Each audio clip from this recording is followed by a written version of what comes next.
সম্প্রতি নবীনগরের সূর্যমুখী কিন্ডারগার্টেনের শিক্ষার্থীদের বোতল নাচ সামাজিক মাধ্যমে ভাইরাল হয়। এ থেকে স্মরণে আসে উপমহাদেশের খ্যাতনামা পুতুল নাচ শিল্পী বিপিন মাঝি, যিনি ব্রাহ্মণবাড়িয়া নবীনগর উপজেলার কৃষ্ণনগর গ্রামে জন্মগ্রহণ করেন।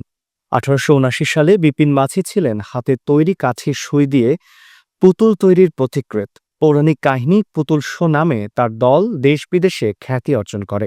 তিনি 27টি দেশে পুতুল নাচ প্রদর্শন করে এবং অনেক চলচ্চিত্রেও কাজ করেছেন। জাতীয় কবি কাজী নজরুল ইসলাম ও সাহিত্যিক মানিক বন্দ্যোপাধ্যায়ের সঙ্গেও তার ঘনিষ্ঠ সম্পর্ক ছিল।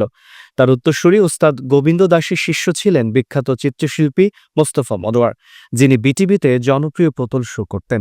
বিপিন মাঝি মৃত্যুবরণ করেন 1978 সালের 14 ফেব্রুয়ারি। তিনি প্রেসিডেন্ট পদক, পদ্মভূষণ সহ বহু সম্মাননায় ভূষিত হন। বর্তমানে নবীনগরে তার স্মৃতি প্রায় বিলুপ্ত। স্থানীয় প্রশাসন তার শিল্প ও ঐতিহ্য পুনরুজ্জীবনের দাবি জানিয়েছেন। নবীনগরের ইউএনও রাজীব চৌধুরী জানান, বিপিন মাঝির স্মৃতি সংরক্ষণে প্রশাসনিক উদ্যোগ নেওয়া হবে।